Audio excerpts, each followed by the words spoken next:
What happens when a 20-year bond, built on trust, loyalty, and millions of dollars, suddenly cracks in public? And more importantly, would you even know if the person you trusted most in business had been quietly taking advantage of you all along? This isn't just another hip-hop dispute. It's not just about chains, diamonds, or grills. It's about something far more personal, something far more universal. It's about trust, about perception versus reality, and about a question that cuts deeper than jewelry itself.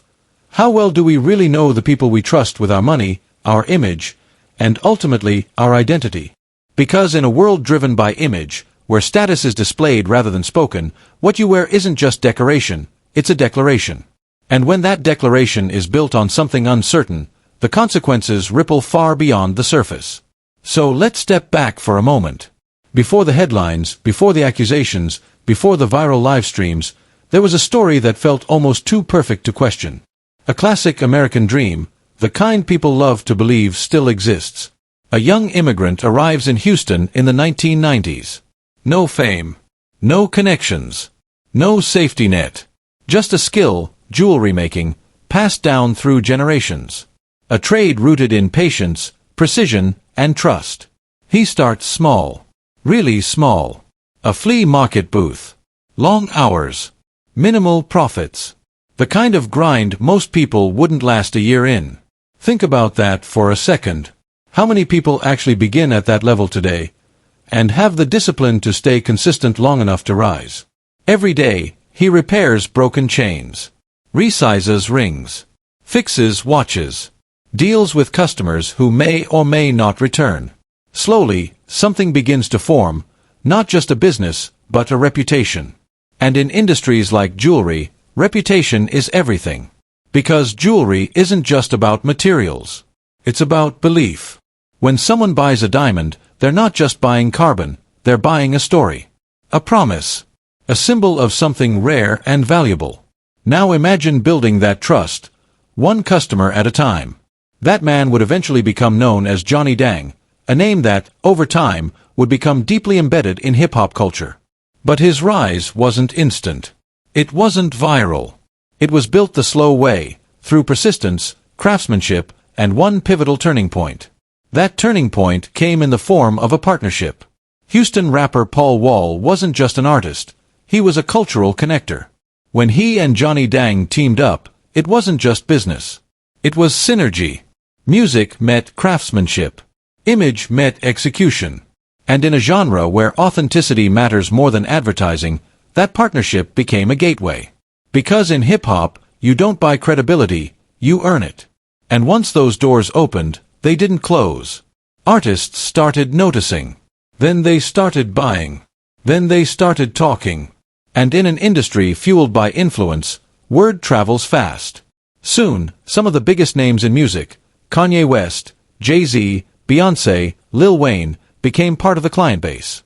Chains designed by Dang appeared in music videos, lyrics, red carpets, and performances. His work wasn't just seen, it was recognized. And that recognition turned into dominance. Over time, the small flea market operation evolved into a multi-million-dollar empire. A flagship store. A team of employees. International customers. A brand that became synonymous with luxury in hip-hop culture. It's the kind of story people admire. The kind of story people repeat. But here's the question no one asks when everything looks perfect. When success grows this large, can quality and integrity always keep up? Or does something inevitably get lost along the way? Enter Sauce Walka, a Houston rapper who wasn't just another celebrity customer. He wasn't someone who walked in, made a purchase, and disappeared. He was something far more valuable, a loyal client. For nearly 2 decades, he invested heavily in Johnny Dang's work. We're talking about hundreds of thousands of dollars. Custom chains, rings, grills, pieces that weren't just expensive, they were personal. Because jewelry like that isn't just bought. It's built around identity. Now think about this. What does it take for someone like that, a deeply loyal client, to suddenly walk away? Not quietly, not privately, but publicly. Was it just business? A difference in taste? A shift in style? Or was it something deeper? The shift didn't happen behind closed doors. It didn't happen with subtle hints or quiet distancing. It happened in full view of the public.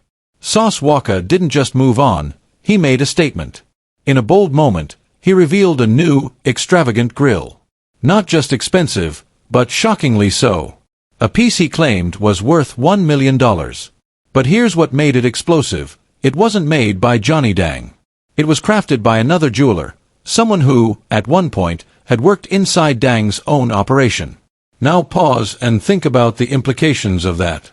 What does it say when someone leaves not just for a competitor, but for someone who once operated within the same system? Is it innovation? Evolution? Or is it a sign that something behind the scenes wasn't quite right? That alone would have been enough to spark conversation. In an industry built on reputation, even small shifts can create waves. But what came next didn't just create waves, it created a storm. During a series of live streams, Sauce Walker made allegations that cut directly at the foundation of the business. Allegations that weren't about style or design, but about authenticity. He claimed that over the years, customers, including himself, may have been sold lab-grown diamonds at prices meant for natural stones. Now let's slow down here, because this is where things become complicated. Lab-grown diamonds are not fake. They are not cubic zirconia. They are not cheap imitations. They are, scientifically speaking, real diamonds. Chemically identical to natural ones. Structurally the same. In many cases, even trained experts need specialized equipment to tell them apart. So the issue isn't about whether the diamonds were real. The issue is about value. And more importantly, transparency. Because while lab-grown diamonds share the same physical properties, their market value is significantly lower. Sometimes dramatically lower. So the real question becomes, what were customers told at the time of purchase? Imagine walking into a store, trusting the person across the counter, and spending tens, or even hundreds, of thousands of dollars on a piece you believe contains natural diamonds. Years later, you begin to question that assumption. How would you feel? Would you feel deceived? Or would you see it as part of an industry where details aren't always as clear as they should be? Because let's be honest, the jewelry world isn't always transparent. Pricing isn't standardized. Value is often subjective. And information can be controlled by the person selling the product. That's the uncomfortable truth. According to the claims, the price difference between lab-grown and natural diamonds can be massive. A stone that costs a few $1,000s to produce could be sold for tens of thousands if presented as natural. Now multiply that difference. Multiply it across years, across clients, across hundreds of transactions. And suddenly, you're looking at numbers that aren't just significant, they're staggering. But here's where the story becomes even more complex. Because allegations are not proof. And in a world driven by attention, how do we separate genuine concern from strategic controversy? Was Sauce Walker exposing something real? Or was this part of a larger shift, an attempt to redefine loyalty, to reposition himself, to create a new narrative? Because in the age of live streams, perception can be as powerful as reality. And once a narrative takes hold, it spreads. Fans began asking questions. Industry insiders started paying attention. Social media amplified every claim, every response, every reaction. Suddenly, this wasn't just a disagreement between a jeweler and a client. It became a conversation about trust in an entire industry. And maybe that's what makes this story so compelling. Because at its core, it's not just about Johnny Dang or Sauce Walker. It's about something much bigger. It's about the silent agreements we make every day. The trust we place in people we believe are experts. The assumptions we don't question, until something forces us to. Think about your own life. How many times have you trusted someone's word without asking for proof? How many times have you assumed that a higher price meant higher quality? And if you discovered otherwise, would you speak up? Or would you stay silent? Because speaking up has consequences. It can damage relationships. It can disrupt industries. It can turn private matters into public debates. But staying silent has consequences too. It allows questions to remain unanswered. It allows doubt to linger. It allows systems, whether flawed or not, to continue unchallenged. So where is the balance? And who decides what the truth really is? As the story continues to unfold, one thing is certain. The outcome won't just affect the people involved. It will shape how others think, how others buy, how others trust. Because once doubt enters the equation, it doesn't leave easily. And maybe that's the real story here. Not the diamonds, not the money, not even the controversy, but the quiet, unsettling realization that trust, once questioned, never quite returns to what it used to be. That realization didn't explode overnight. It crept in slowly, like a crack in glass, barely visible at first, but impossible to ignore once you see it. And in this story, that crack didn't just affect two individuals. It spread outward, touching an entire culture built on reputation, loyalty, and unspoken agreements. So the next time you see something that looks perfect on the surface, ask yourself, what's really underneath? And more importantly, would you actually want to know? Because sometimes, the truth doesn't just change what you see, it changes how you see everything. But here's where the story takes a more complicated turn.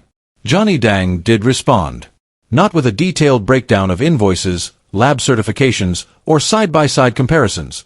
The kind of response many expected in a world obsessed with receipts and proof, but with something far more personal.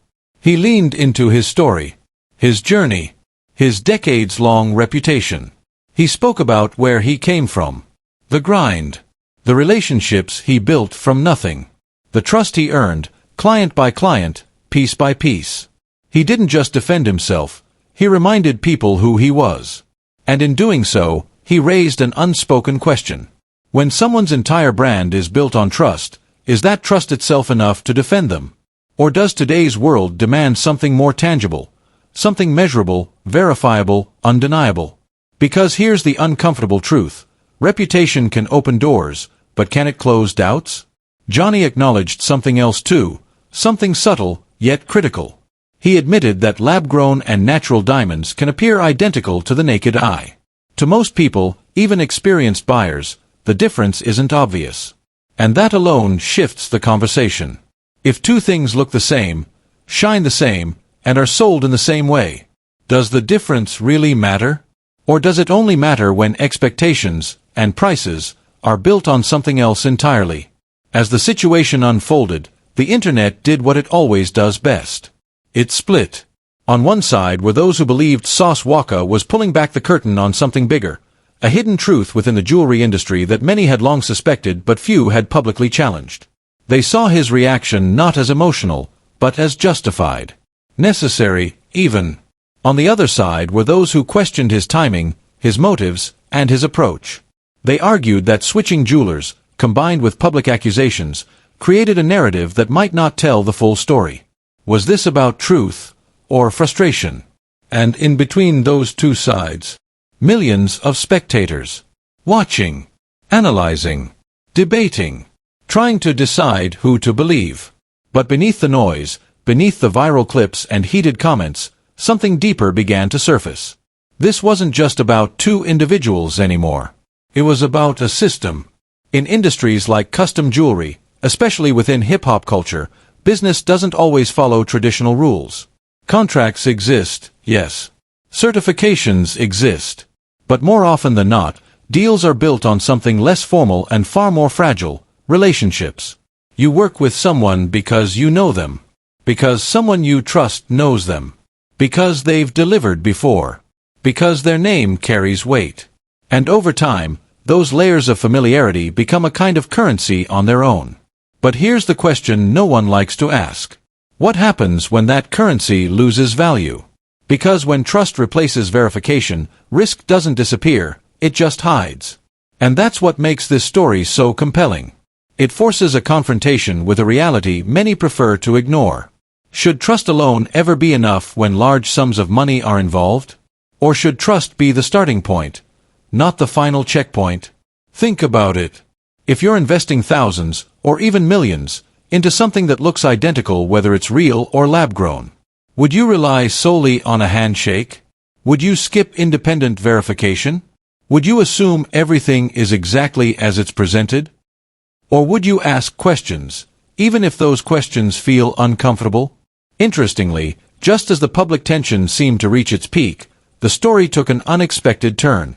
Behind closed doors, away from cameras and comment sections, Sauce Walka and Johnny Dang reportedly met face to face. No live streams.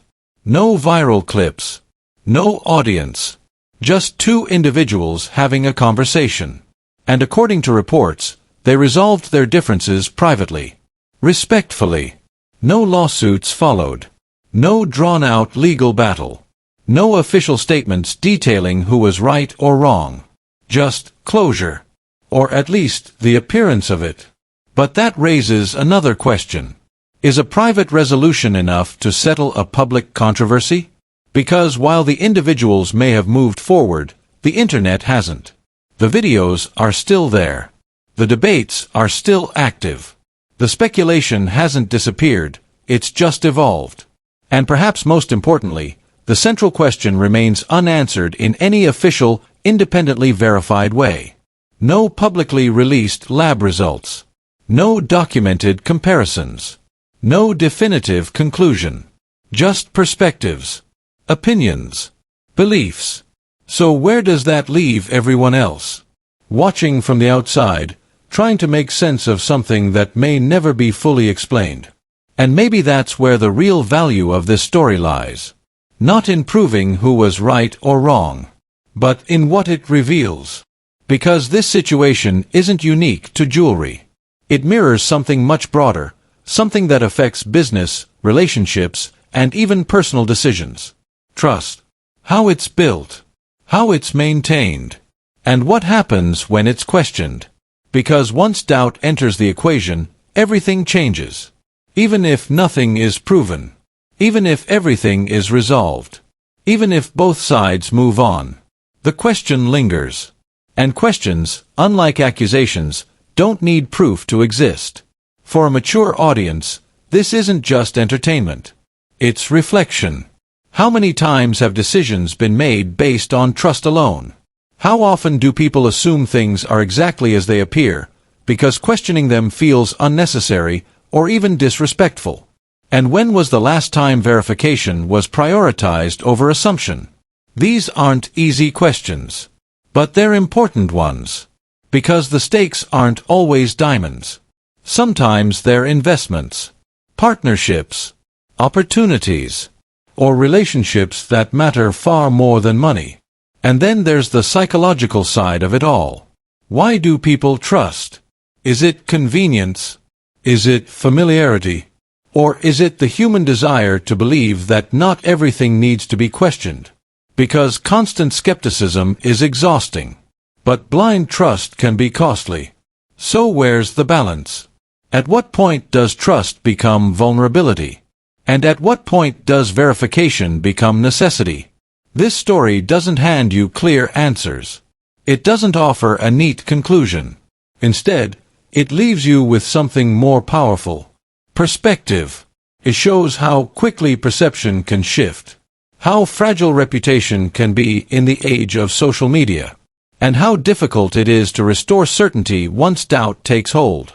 Because even if everything is resolved behind the scenes, public perception doesn't reset that easily. And that brings us back to where it all started. Not the diamonds. Not the money. Not even the controversy. But the realization that trust, once questioned, is never quite the same again. You might rebuild it. You might repair it. You might even strengthen it over time. But a part of it always remembers. Always wonders. Always asks, what if? So the next time you see something that looks flawless, something that shines perfectly under the light, something that seems too certain to question, pause. Look closer. Ask yourself, what's underneath? What assumptions are being made? What hasn't been verified? And most importantly, if the answer challenged what you believe, would you really want to know? Because in a world where appearances can be nearly identical, where perception can shape reality, and where trust can be both a strength and a risk, the most valuable thing isn't what you see on the surface. It's what you're willing to question beneath it.